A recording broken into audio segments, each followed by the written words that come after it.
Imagine the agony of families waiting, praying for news of their loved ones held hostage. That hope turned to devastating grief this week, as Israel identified the remains of 2 hostages recovered from Gaza. But here's where it gets controversial. The circumstances surrounding their deaths and the ongoing closure of a crucial border crossing are fueling tensions and raising serious questions about the future of peace efforts.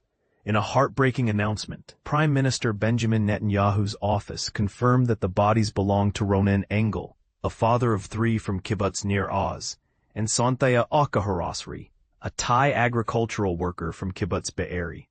Both men were tragically killed during the horrific October 7th attack, their bodies then taken into Gaza. Think about the added layer of pain for Engel's family. His wife, Karina, and 2 of his 3 children were also kidnapped, only to be released later during a ceasefire in November 2023. What a roller coaster of emotions for one family to endure. The recovery of these remains occurred after Hamas transferred the bodies to the Red Cross the previous night, coinciding with the start of discussions regarding the second phase of ceasefire negotiations. These negotiations, initially proposed by former U.S. President Donald Trump, aim to achieve lasting peace. However, the situation is far from resolved. Israel has issued a stern warning, threatening to keep the Rafah border crossing, the main gateway between Gaza and Egypt, sealed until further notice. The Prime Minister's office explicitly stated that reopening the Rafah crossing hinges on Hamas fulfilling its commitment to return the remains of all 28 deceased hostages. So far, Hamas has handed over remains, and of those, 12 have been confirmed as belonging to hostages. Israel maintains that one set of remains did not belong to a hostage. This discrepancy alone could significantly derail any progress. And this is the part most people miss. The Rafah crossing holds immense significance for Palestinians. Before the current conflict, it was the only border crossing not controlled by Israel. Its closure, in effect since May 2024, when Israeli forces took control of the Gaza side, severely restricts the movement of people. A fully operational Rafah crossing would allow Palestinians to seek vital medical treatment, travel, and most importantly, reunite with family members residing in Egypt, where tens of thousands of Palestinians have found refuge. Despite the closure, the Palestinian Authority's Interior Ministry in Ramallah has outlined procedures for Palestinians seeking to cross the border, indicating ongoing efforts to manage the situation. Those leaving Gaza can obtain temporary travel documents from Palestinian embassy staff in Cairo, allowing entry into Egypt.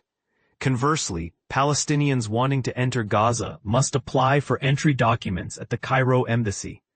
The human cost of the conflict is staggering.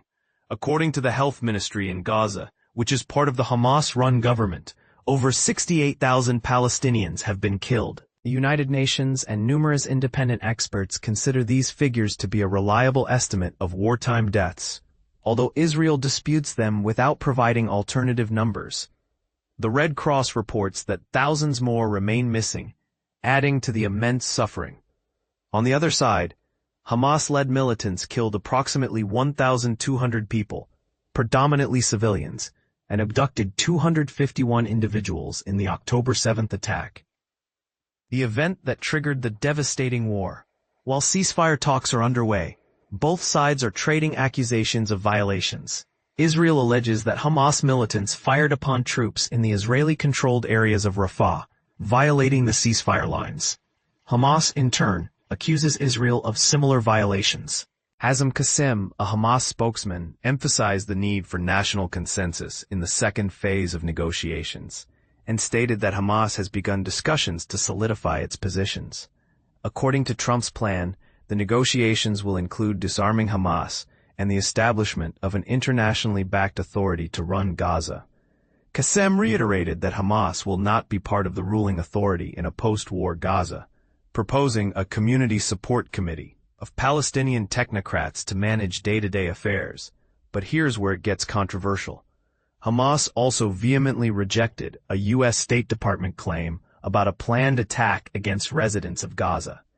The State Department stated it had credible reports of an imminent attack, which Hamas dismissed as false allegations, accusing Israel of supporting armed groups operating in Israeli-controlled areas. Hamas further urged the U.S. to pressure Israel to cease support for these groups.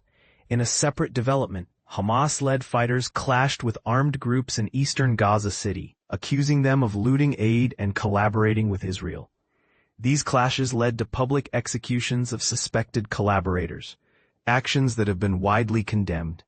The Interior Ministry, part of the Hamas-run government, claims its forces are working to restore law and order in areas where Israeli forces have withdrawn. This complex situation raises numerous questions. Is the closure of the Rafah crossing truly justified, or is it a form of collective punishment? Can a lasting peace be achieved without addressing the underlying grievances and power dynamics that fuel the conflict? And what role should international actors play in ensuring a just and equitable resolution? What are your thoughts on the U.S. claim of a planned attack against Palestinians by Hamas? Do you believe this claim is credible? Share your opinions and perspectives in the comments below.